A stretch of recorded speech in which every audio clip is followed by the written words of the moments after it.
From the first book of Christ for Atheists, chapter 29, the Canadian flag. This is available free, YouTube, Facebook, Spotify, Instagram, or you can purchase it through Amazon for $20. Okay, the Canadian flag. An American and a Canadian met an Englishman one day. The Englishman raised his Union Jack and yelled, "Hip, hip, hooray!" The American waved his stars and stripes, his own beloved rag. The Canadian held his handkerchief. He didn't have a flag. Such was the controversy back in 1964 as the Liberals under Lester B. Pearson attempted to vote in a flag that would represent Canada. We had been using the Union Jack and the Red Ensign in ceremonies and in battle, but most Canadians wanted a flag that would represent our own country.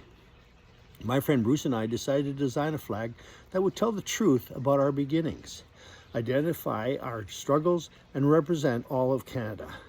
While the maple leaf represented the people in Ontario and Quebec, our flag represented all of Canada.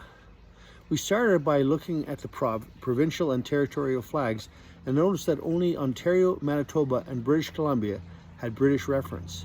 The British flag represented England, Scotland, and Northern Ireland, but Wales' dragon was not included because it was already part of England when the Union Jack was created back in 1606. Quebec had the fleur-de-lis, which represented perfection and life and was tied to France, but by its design. We pondered whether we should have this history in our flag, particularly since old Trembleton felt that the founding people were from France and England. John Diefenbaker pushed hard to get the British flag included in the Canadian flag, which didn't hold well for Bruce and I, as we both felt the same. His grandparents were from Wales, and mine were from Ireland on my dad's side. My father belittled John Diefenbaker for his allegiance to Britain, as many people left their homeland because of Britain. Calling John Diefenbaker Treblechin mocked his geniospasm, a stress-related trembling of the chin. My father should never have teased the poor guy, but oh well.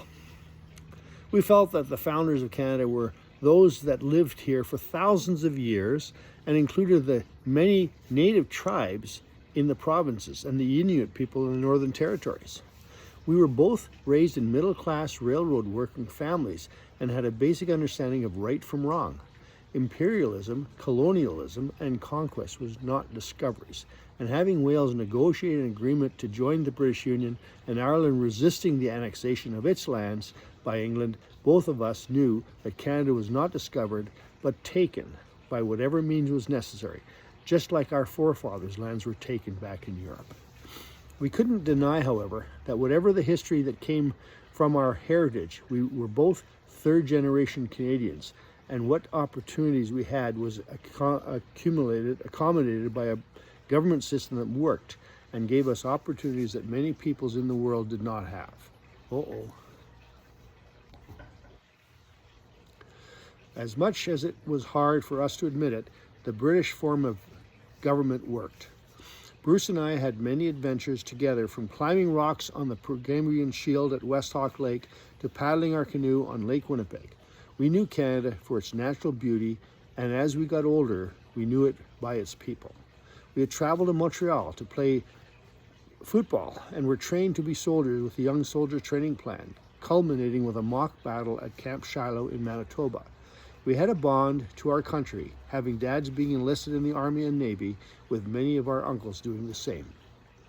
While Carole and I agreed to put the Canadian flag over our bed, I hadn't informed her that it wasn't the maple leaf flag, but the one Bruce and I made up. Typically, the British mocked anything non-British, and it was no different when it came to the French. The British would call the French frogs, I suppose for the predominance of wide mouths in Quebec French.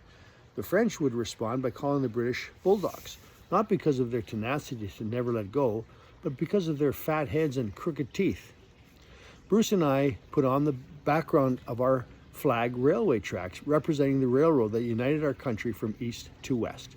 Blocking the tracks in the entrance to his teepee was a defiant-looking Indigenous cross-legged with arms folded, representing the resistance to taking land away from the first people of Canada. In the foreground, we put a bulldog riding on the back of a frog. And voila, the Canadian flag.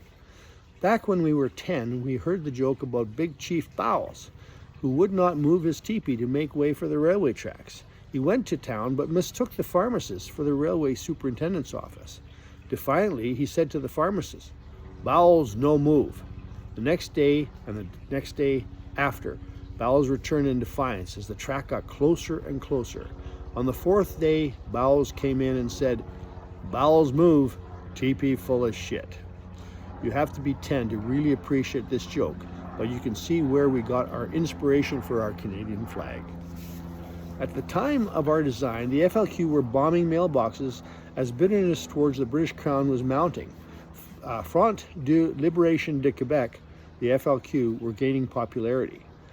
We were surprised to learn from a friend who lived in Quebec that the quarterback from the Montreal Alouettes was an FLQ.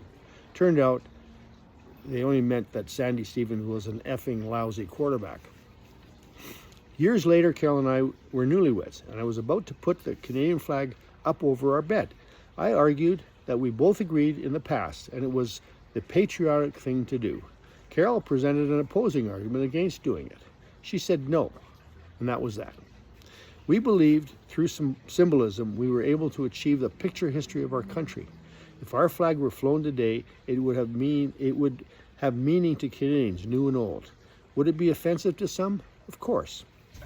You may have noticed that I put voila in my previous paragraph. I live in a bilingual country, and in our travels I have learned to speak many languages. But, yeah. The problem I have is that I don't understand any of them. Suffice to say, je parle español. I was more fortunate than most, as from grade 1 to grade 3, I had an exchange teacher from Japan. She taught me English.